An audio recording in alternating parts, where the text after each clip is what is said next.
রাজ্যে তৃণমূলী সন্ত্রাসের বারবারন্তের অভিযোগ, সেক্ষেত্রে শাসকের গোষ্ঠী কোন্দলও প্রকাশ্যে এসেছে বহুবার। এবার দুর্গাপুরের বেসরকারি গ্যাস উত্তোলনকারী সংস্থায় কর্মী নিয়োগকে কেন্দ্র করে তৃণমূল নেতার দাদাগিরির অভিযোগ।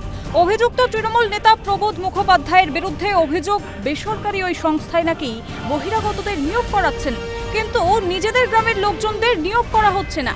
প্রতিবাদ করতেই তুমুল বচসা ও হাতাহাতি দুই গোষ্ঠীর মধ্যে। যদিও চলতি মাসের 2 তারিখে ঘটেছিল এই ঘটনা, কিন্তু ঘটনার জল গড়ায় 10 তারিখ শনিবারে। হাতাহাতির ভিডিও ভাইরাল হয় সমাজ মাধ্যমে। ঘটনায় উত্তেজনা ছড়িয়ে পড়ে কাকসার পাথরডিহা গ্রামে।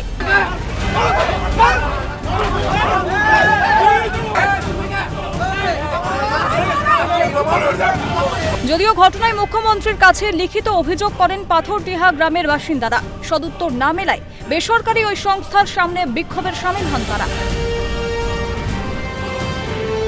তিনি কাকসা পঞ্চায়েতের পূর্ত কর্মাধ্যক্ষ, তার বিরুদ্ধে অভিযোগ দাদাগিরি এবং কুলডিয়া গ্রামের লোকজনদের ঢোকানোর চেষ্টা করছে অন্য গ্রামের যে ইউনিট রয়েছে, বেসরকারি যে গ্যাস উত্তোলন সংস্থা, সেই ইউনিটে ঢোকানোর চেষ্টা করছে।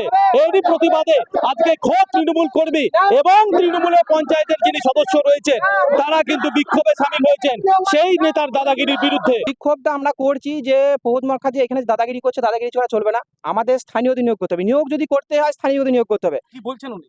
উনি বলছেন যে আমার গ্রাম থেকে ছেলে ঢোকাবো, আমার গ্রাম থেকে কুলডিয়া গ্রাম থেকে ছেলে ঢোকাবো, জোর যাবো ছেলে ঢোকাবো, তোরা কিচ্ছু করতে পারবি না। দিদিও বলেছে যে শিল্পায়ন করতে এইসব দাদাগিরি যদি এরকম ছোটখাটো নেতারা যদি দাদাগিরি করে, তাহলে আমরা কোথায় যাবো?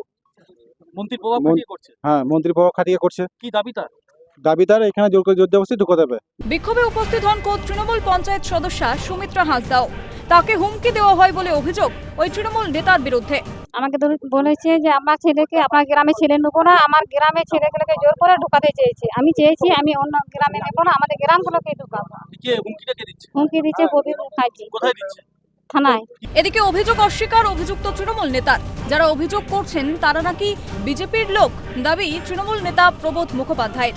এ বিষয়ে প্রশাসন যা ব্যবস্থা নেওয়ার নেবে, দলের কোনো হস্তক্ষেপ থাকবে না, সাফ জানিয়ে দেন জেলা তৃণমূলের সহ সভাপতি উত্তম মুখোপাধ্যায়।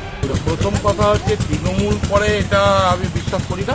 তারা আমাদের কাছে যা রিপোর্ট আছে, আমরা যা দেখেছি, তাতে তারা গত ইলেকশনে 24 ইলেকশনও বিজেপি করেছে, আর আমাদের পঞ্চায়েত ইলেকশনে বিজেপি করেছে। এটা নিয়ে আমি যাচ্ছি না। বাংলার মা মমতা বন্দ্যোপাধ্যায় বারবার বলছেন মানবিক হন, মানবিক হন। যদি কেউ অমানবিক, যদি কেউ প্রক্রিয়া তার মধ্যে থাকে, তার জন্য আইনের মতন করে চলবে, দলের কোনো হস্তক্ষেপ থাকবে না। শুধুমাত্র দুর্গাপুর নয়, সারা বাংলা জুড়েই চলছে তৃণমূলের সন্ত্রাস। মারছে তৃণমূল, মার খাচ্ছে তৃণমূলই, মত দুর্গাপুর পশ্চিমের বিজেপি বিধায়ক লক্ষণ চন্দ্র ঘরুইয়ের। বোমের আওয়াজ হচ্ছে, গুলি যাওয়া হচ্ছে, দখলদারি হয়ে যাচ্ছে, খাদান, কোথা কয়লা খাদান, কোথা পাথর খাদান, কোথা বালি খাদান, কারা করছে? সব তৃণমূলের লোক। মারছে তৃণমূলের লোক, মার খাচ্ছে তৃণমূলের লোক। ঘটনায় মুখ খুলেছে কংগ্রেসও। সরাসরি মুখ্যমন্ত্রীকে কটাক্ষ কংগ্রেসের সভাপতি দেবেশ চক্রবর্তীর।